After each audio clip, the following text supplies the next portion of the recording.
Boa noite, irmãos. Muito bom estar aqui, compartilhar a palavra. Abram suas Bíblias em Mateus, no capítulo 9, verso 35 ao 38. O nosso tema de hoje é a missão do nosso coração. Buscar ter um coração missional como Jesus tinha. Entender a urgência, a responsabilidade e a beleza da missão como Jesus entendia.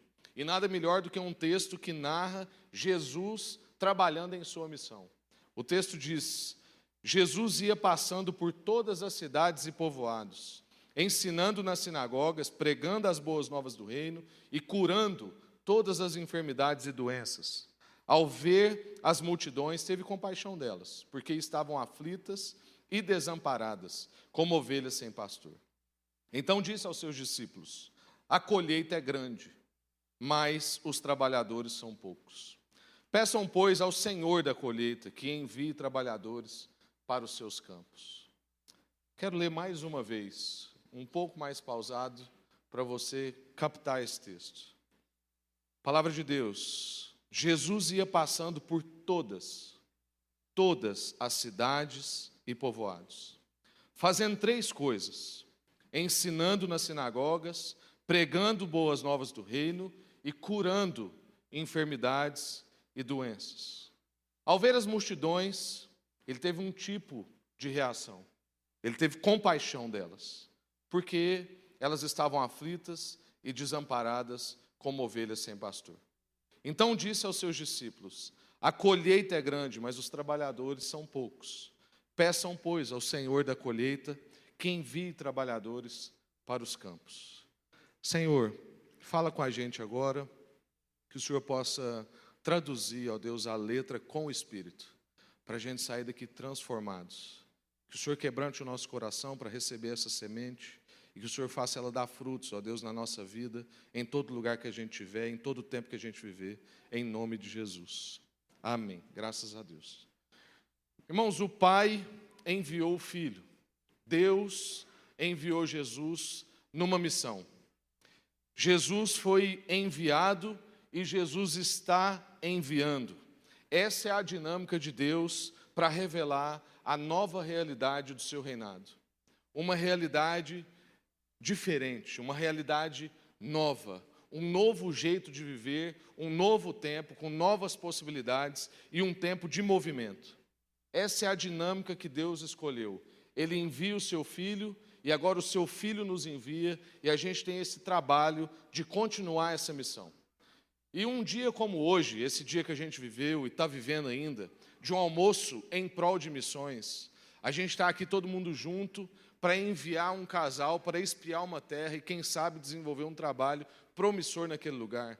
Temos também a família do Diogo e da Priscila preparando aí para serem enviados para a Índia.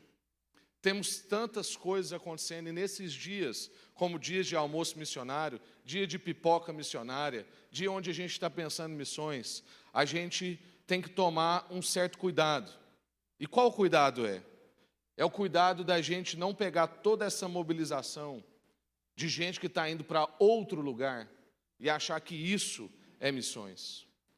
O cuidado da gente não nos acomodar no envio para longe. O cuidado da gente não terceirizar responsabilidades.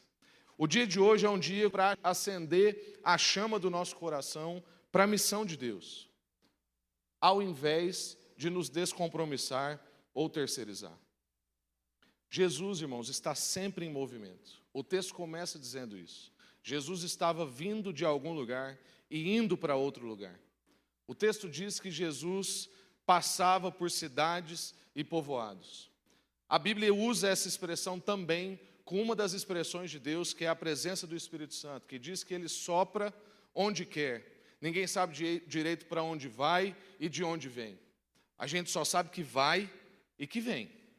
E ele está sempre ali em movimento. E nesse movimento de Jesus, ele nos chama para segui-lo. Porque Jesus, que é Deus, que criou todas as coisas, criou inclusive as fórmulas que a gente trabalha. E como um Deus conhecedor das suas fórmulas, ele é quem criou a fórmula de trabalho, por exemplo. Talvez faz muito tempo que você saiu da escola e você não lembra como é que é a fórmula de trabalho. Mas trabalho é igual a força vezes deslocamento. O que isso quer dizer? Que se você fizer muita força, mas não imprimir deslocamento nenhum, o seu resultado de trabalho é zero.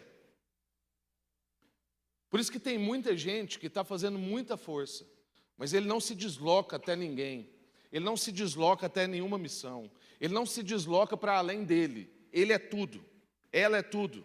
E por isso, a pessoa está fazendo muita força e o seu resultado de trabalho é nulo. Mas Jesus, conhecedor disso, imprimia movimento. E justamente por isso nos convida a segui-lo nesse movimento. E esse é o coração. O coração missional, a missão do nosso coração é imitar o movimento de Jesus e segui-lo. O nosso Deus está em missão. Nós, como igreja, somos a missão de Deus. A gente não tem uma missão. A gente não faz missões. A gente é a missão de Deus no mundo. A gente vai onde Deus mandou. Deus está em missão, a missão dele é a igreja, e por isso nós entramos dentro dessa missão. Somos essa missão, estamos em missão, e essa missão é a missão dele. Qual o contexto desse livro que a gente está, o livro de Mateus? O contexto do livro de Mateus é um livro com ênfase no reinado de Deus. Cada evangelho tem uma ênfase, mas o tema do livro de Mateus é sobre o seu reinado. Por isso que no livro de Mateus você vai ver repetidas vezes a expressão rei, reinado, reino, repetindo-se ao longo desse evangelho. Porque é um livro que está querendo trabalhar a chegada de uma nova realidade, de uma nova lógica, um novo jeito de vida com novas possibilidades começou a acontecer a partir desse reinado. Com a chegada de Jesus, aquele que disse, se eu curo e expulso demônios em nome de Deus, então o reino de Deus já chegou. Não é que vai chegar, essa nova realidade já chegou. Para nós, a gente vive dentro dessa nova realidade. Uma realidade onde não há impossíveis, porque Deus pode todas as coisas. Uma realidade de novas possibilidades. Uma realidade onde não existe mais essa coisa assim de que, eu venho de um histórico de traição na minha família, eu venho de um histórico de droga na minha família, eu venho de um histórico de assassinatos na minha família, então eu carrego isso comigo. Não, irmãos. A partir de Jesus, a gente começa uma nova realidade. Um novo tempo, novas coisas são feitas. A gente esquece das coisas que ficaram para trás e avança para as que estão adiante. Um novo reino é chegado. E esse novo reino traz uma nova lógica, com novas possibilidades, com um novo jeito de se viver. E os capítulos 8 e 9, que aí está o capítulo que a gente leu no finalzinho, os capítulos 8 e 9 são os capítulos que concentram os milagres de Jesus. A maioria dos milagres de Jesus acontecem nesses dois capítulos. Esses dois capítulos estão revelando que não há limites para o poder restaurador de Jesus. Ele pode curar qualquer área da nossa vida. Não há uma área da nossa vida que é menos importante ao Senhor. Ele é Senhor das suas emoções, Ele é Senhor do seu físico, Ele é Senhor do seu casamento, Ele é Senhor das suas amizades, Ele é Senhor do seu trabalho, Ele é Senhor do seu dinheiro, e Ele pode trazer cura, renovo para qualquer área da sua vida. Agora, as curas de Jesus, elas têm um motivo, uma motivação. E isso torna tudo tão diferente de outras coisas que a gente vê por aí, ou de ações que nós também fazemos, às vezes, em direção a outras pessoas. A motivação de Jesus era a sua compaixão. O que impulsionava Jesus a ministrar cura, renovo, novas possibilidades, nova realidade, era a compaixão que ele tinha. E isso revela para nós, então, não somente o seu grande poder, mas revela também o amor infinito de Deus com a nossa vida. Ele leva sobre si as nossas dores, Ele alivia as nossas cargas, Ele redime as nossas histórias e Ele restaura as nossas vidas. É isso que esse trecho que a gente leu está querendo comunicar com a gente. Então, irmãos, nada como a gente olhar para um homem que tinha uma missão no coração e tinha um coração totalmente missional, estava aqui para uma missão, foi enviado para essa missão, saiu do seu conforto de divindade para adentrar na nossa realidade, ser solidário com a nossa dor, viver o que a gente vive.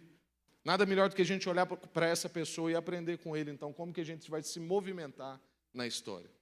E nesse trecho que a gente leu, a gente percebe 3 coisas que Jesus fazia, que Jesus tinha. Jesus tinha uma estratégia. Jesus tinha compaixão e Jesus também tinha um diagnóstico que ele percebia.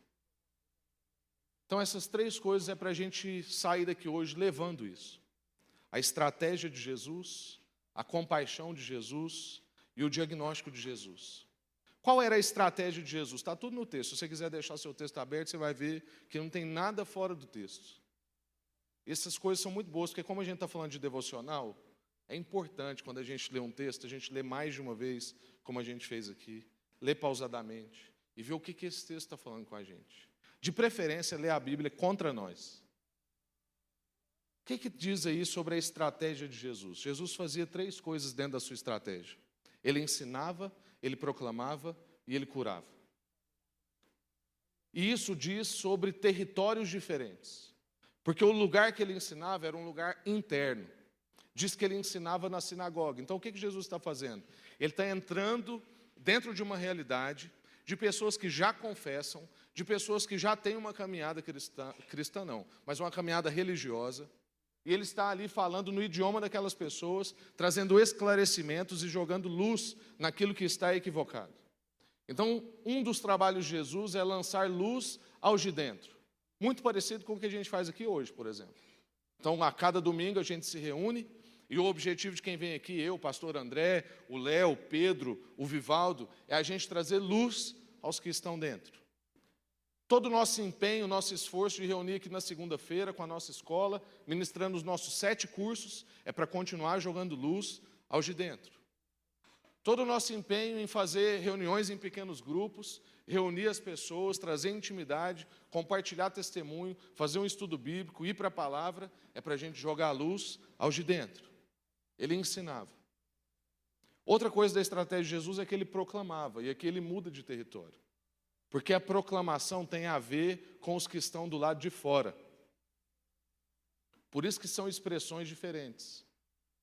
Pode até ser que ele continue ensinando, mas como o texto bíblico quer dar para nós outra ênfase, a expressão é proclamando. Então, quando ele proclama as boas novas, ele está trazendo um anúncio. E o anúncio desse reinado que nós estamos dizendo aqui. O anúncio de uma nova realidade, de um novo tempo. Ele está dizendo que ele tem uma excelente notícia para compartilhar. Pessoas que estão escravas, pessoas que estão reféns de contextos, de família, de outras coisas, podem então viver dentro de um novo contexto, dentro de uma nova realidade. E ainda que as pessoas não estejam conseguindo ver, ele diz, já é chegada uma nova realidade dentro dessa realidade que vocês estão. Vocês precisam ter os olhos lavados. Como ele disse para Nicodemos, é simples, você precisa nascer de novo. E ele também curava. Então ele ensinava, ele proclamava e ele curava. Essa era a estratégia de Jesus. E quando ele ministrava cura, ele fazia muito mais do que restaurar a saúde física das pessoas. Ele as inseria novamente na sociedade. Ele restaurava a dignidade social na vida das pessoas. Jesus tinha um objetivo. Onde ele passava, na cidade, nos povoados, nas aldeias, Jesus queria curar a cidade, curar o povoado e curar as aldeias. E fazia isso como? Curando as pessoas. Porque a gente não cura coisas. Deus não está interessado em coisas. Jesus está trabalhando com pessoas. E ele queria curar então a cidade do endividamento, da corrupção, da crise educacional, da ansiedade, da depressão, da enfermidade física, dos sofismas mentais, do poder religioso que oprimia naquela época. Jesus queria trazer para as pessoas cura completa. Não era somente uma questão de cura na sua saúde física. Jesus estava totalmente engajado, Jesus estava totalmente aplicado, Jesus estava inteiro com as pessoas, com o objetivo de reinseri-las no seu ambiente, de não deixá-las à margem.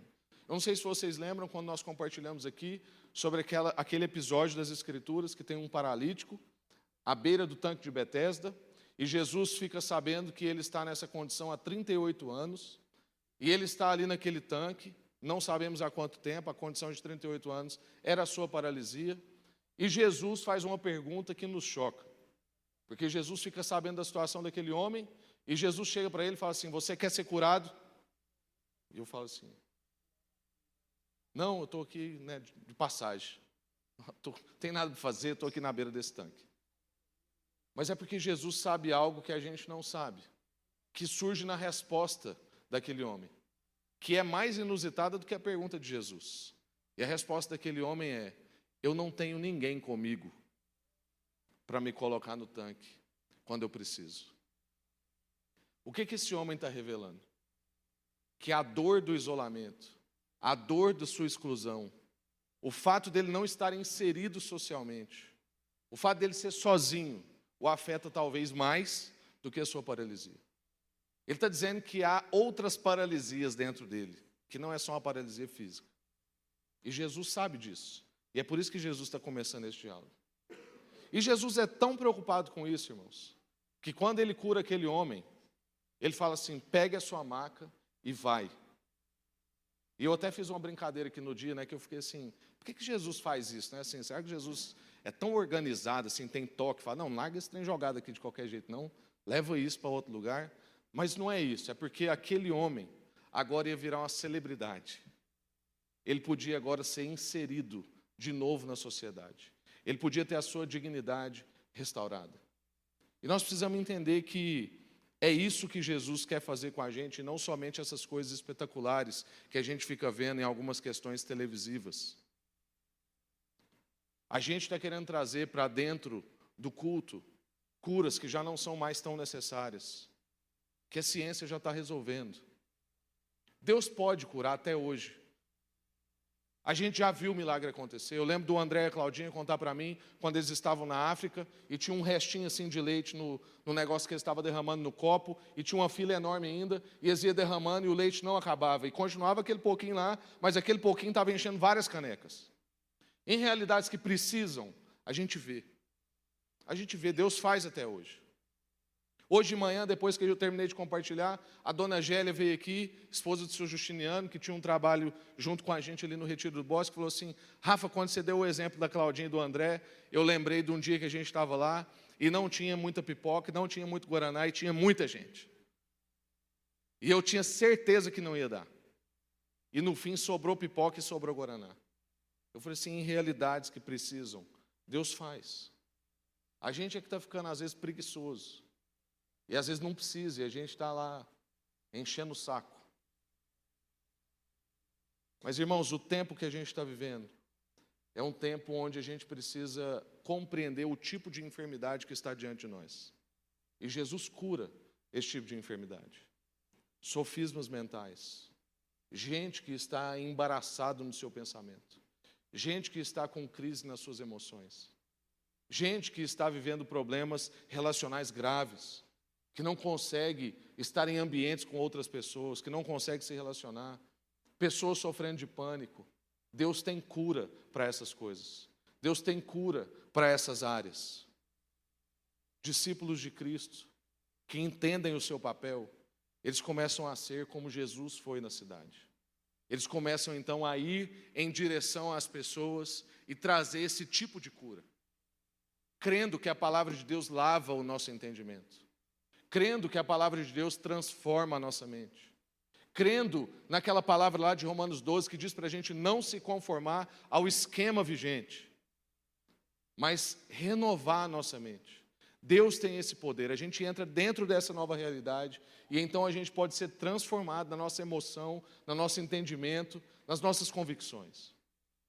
Esse tipo de cura que a cidade está esperando de nós, é com esse coração que a gente vai ao encontro dessa cidade.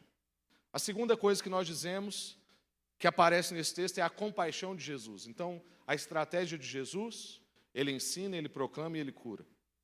E a compaixão de Jesus. Gente, as dores do povo são as dores de Cristo.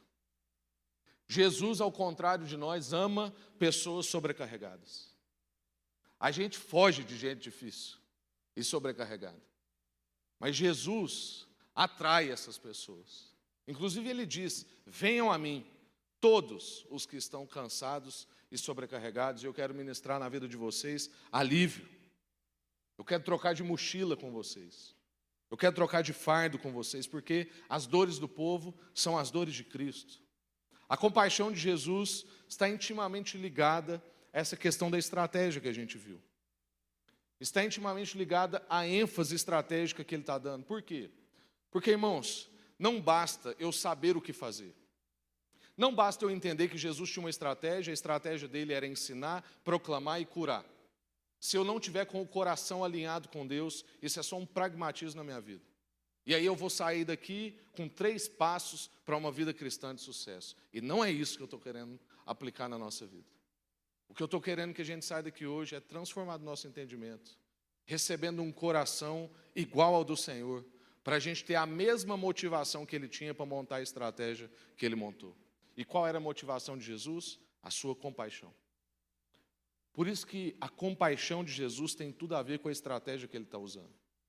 Ele ensina, ele proclama e ele cura, mas motivado por uma compaixão. Jesus não tem demanda de aparição. Jesus não tem demanda de reconhecimento. Ele não cura para ser visto. Ele não cura para ser reconhecido. Ele não ensina porque ele tem um certificado ou porque ele quer ser reconhecido como uma pessoa excelente na área do ensino. Ele não proclama porque ele acha que ele é a pessoa mais importante do mundo e todo mundo tem que ouvir o que ele está dizendo. Ele ensina, ele proclama e ele cura porque ele tem compaixão. E como é que a gente vê isso nesse texto? O texto diz que Jesus percebia as pessoas. O que está escrito aí? Ao ver as multidões. Ver. Jesus conseguia ver as pessoas. Jesus conseguia perceber as pessoas. Ele conseguia ver a sua exaustão, a sua angústia, o seu abandono, a sua falta de rumo. Jesus não era como a gente. Como a gente já meditou aqui na vida de Marta e Maria. Diante de uma pessoa agitada, inquieta, que não conseguia ter sensibilidade para perceber a sublimidade do momento que ela estava vivendo. Toda atarefada, toda agitada.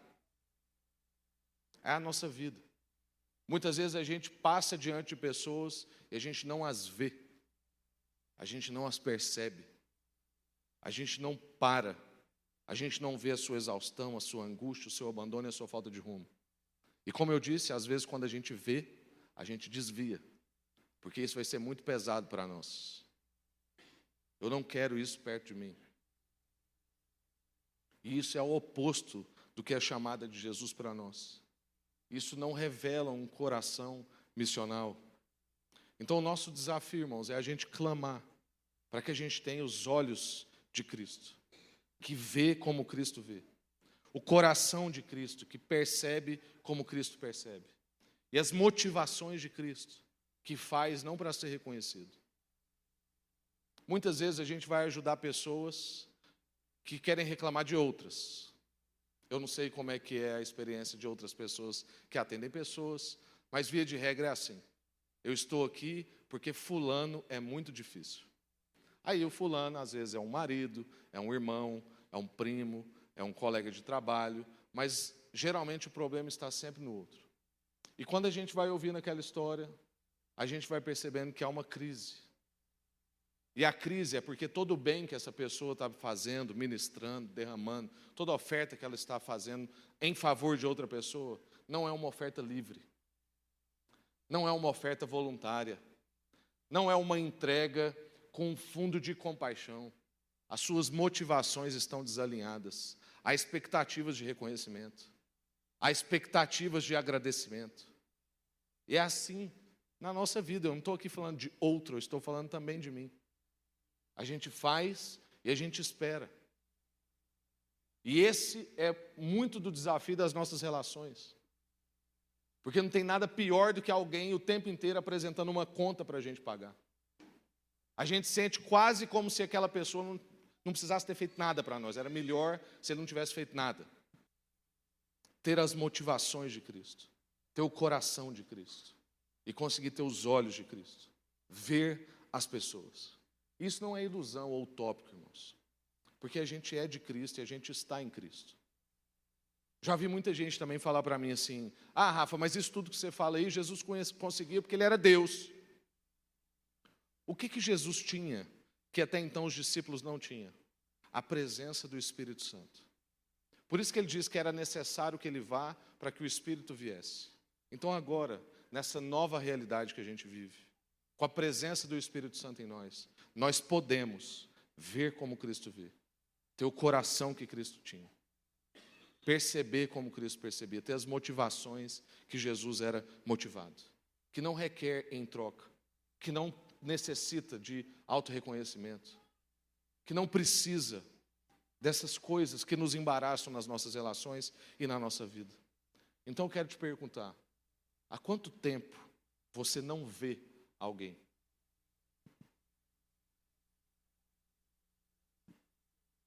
Muitas vezes a gente está fazendo muita coisa pela pessoa perto da gente, mas a gente não está vendo a pessoa. A pessoa está pedindo socorro. Eu ouvi essa semana uma palavra de um pastor que eu gosto demais, e ele fez uma denúncia da mãe dele na mensagem, e ele falou assim: irmãos, lá na igreja que eu frequentava tinha uma porta que era milagrosa. A gente saía de casa quebrando pau, minha mãe nervosa, ia dentro do carro brigando, aquela discussão, de bico com meu pai, brigando com a gente, qualquer coisa que a gente fazia estava errado. Aí a gente chegava na igreja, a hora que passava naquela porta, via um sorriso automático na minha mãe. A porta dos milagres, era impressionante. Tinha dia na semana que eu tinha vontade de ir lá e passar por aquela porta de novo para ver se ficava tudo bem. O que eu estou querendo dizer com isso? Que tem gente no nosso meio que a gente acha que está tudo bem e não está. É só a porta do milagre ali que aconteceu. Tem família que a gente acha que está tudo bem e não está. Tem gente que a gente acha que está convivendo com muita gente e não está, está isolado, está sozinho. Precisa ser inserido socialmente, precisa ser acolhido nas suas emoções, nas suas necessidades. A porta da felicidade ali diz muito sobre a nossa falsidade, a nossa dificuldade de nos integrarmos completamente um ao outro, abrir o nosso coração, viver uma experiência de igreja intensa. Então esteja mais atento. Há quanto tempo você não vê alguém?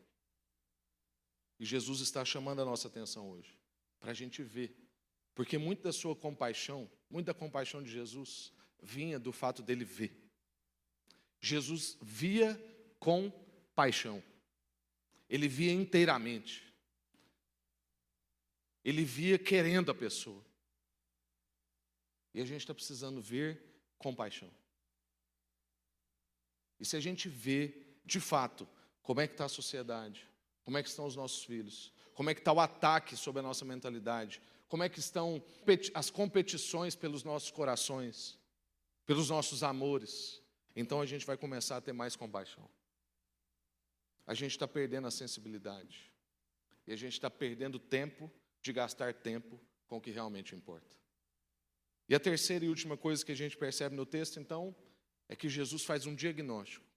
Então ele tem uma estratégia, ele tem compaixão e ele tem um diagnóstico para apresentar para nós. E a gente agora tem que responder a esse diagnóstico. Qual era o diagnóstico de Jesus? E aqui tem uma observação muito interessante. O texto não diz que o campo era grande. Ele pode até ser, mas não é isso que o texto está dizendo. O texto está dizendo que a colheita é grande. E sabe o que isso diz para nós? Inclusive isso nos humilha, porque a gente acha que é nós que vamos produzir muitas coisas, sendo que Deus está dando para nós só o trabalho de pegar os frutos. Porque a Bíblia diz, a Bíblia toda, que Deus é quem dá o crescimento e quem faz os frutos. E o que o texto está dizendo para nós é que na cidade tem um monte de fruto pronto. Tem um monte de gente esperando por essa mensagem. Um monte de gente clamando por esperança. Um monte de gente clamando por cura. As pessoas que nem confessam o que a gente confessa estão percebendo isso, irmãos. Eu atendi uma pessoa recentemente e ela estava muito alegre porque ela tinha conseguido naquele dia a consulta com o médico que ela queria há muito tempo, que era muito difícil de conseguir, que era R$1.000 a consulta. E aí eu estou conversando com ela, e aí chegou num ponto da nossa conversa que ela falou assim: foi impressionante.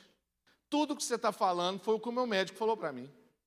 Eu falei assim: não conta para sua mãe que seu pastor falou a mesma coisa e não cobrou R$1.000, senão sua mãe vai ficar muito brava. Mas eu fiquei pensando sobre isso depois. Como a gente não está fazendo aquilo que é o que a gente tem que fazer. Acolher as pessoas. Buscar diante da palavra de Deus uma palavra para as outras pessoas. Compreender que os frutos estão aí. Compreender que a sociedade está clamando por esse tipo de mensagem. Por essa salvação. Por essa redenção. Por esse alívio. Como a gente não está compreendendo isso, outras pessoas estão fazendo o nosso serviço. E cobrando caro por isso. Caro não, talvez é o preço, eu não sei, né? Eu não sou médico. Eu acho muito dinheiro. Jesus está dizendo que os frutos já estão para ser colhidos na cidade.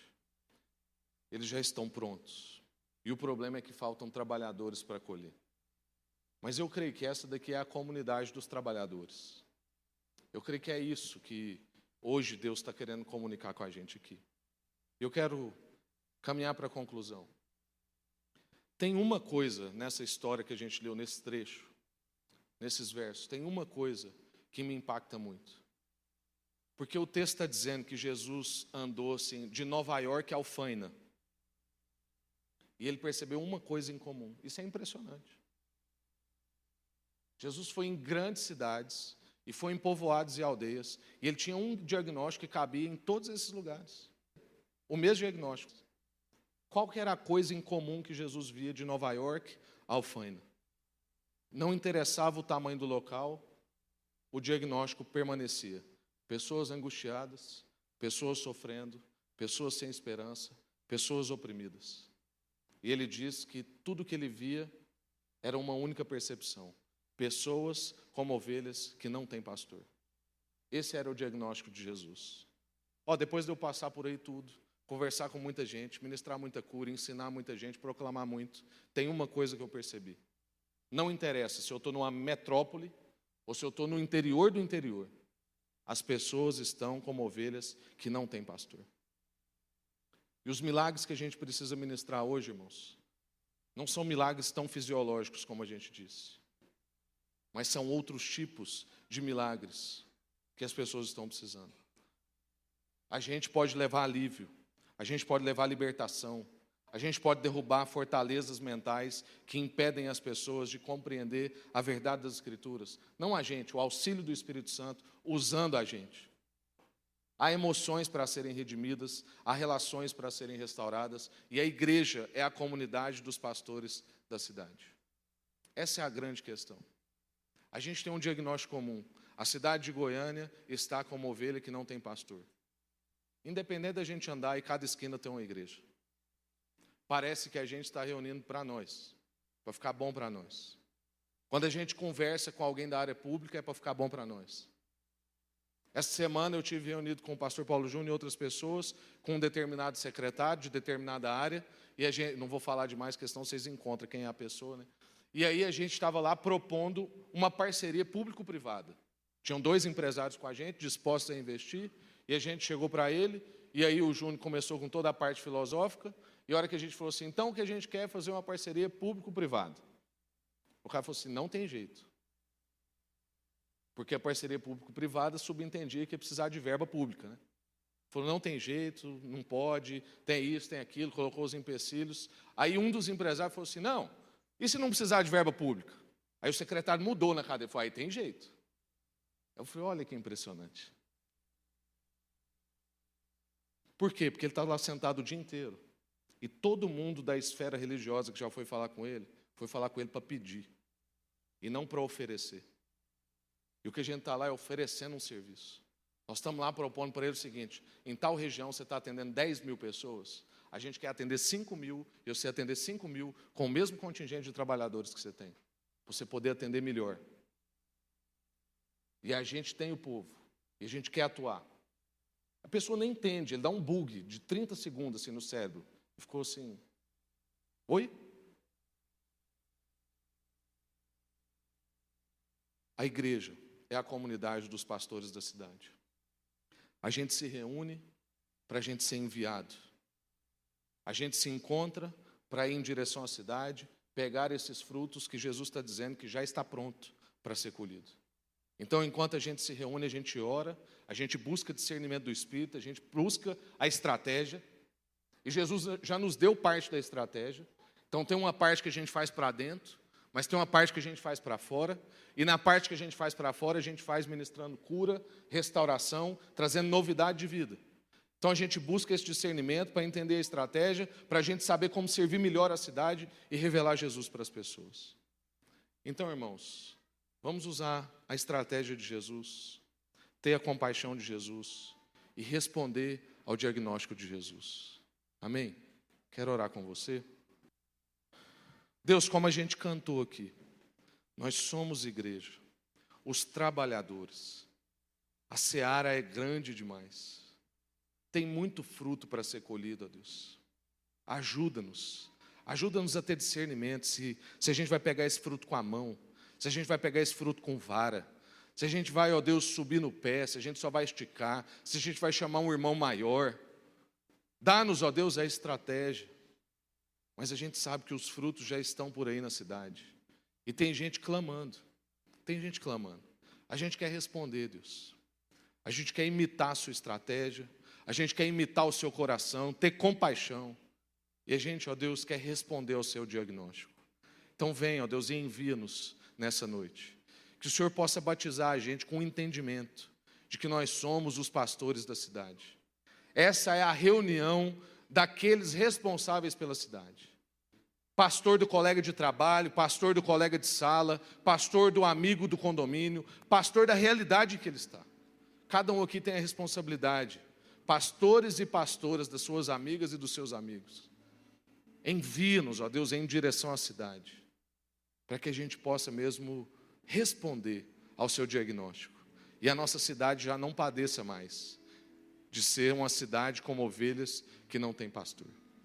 Em nome de Jesus. Amém. Graças a Deus.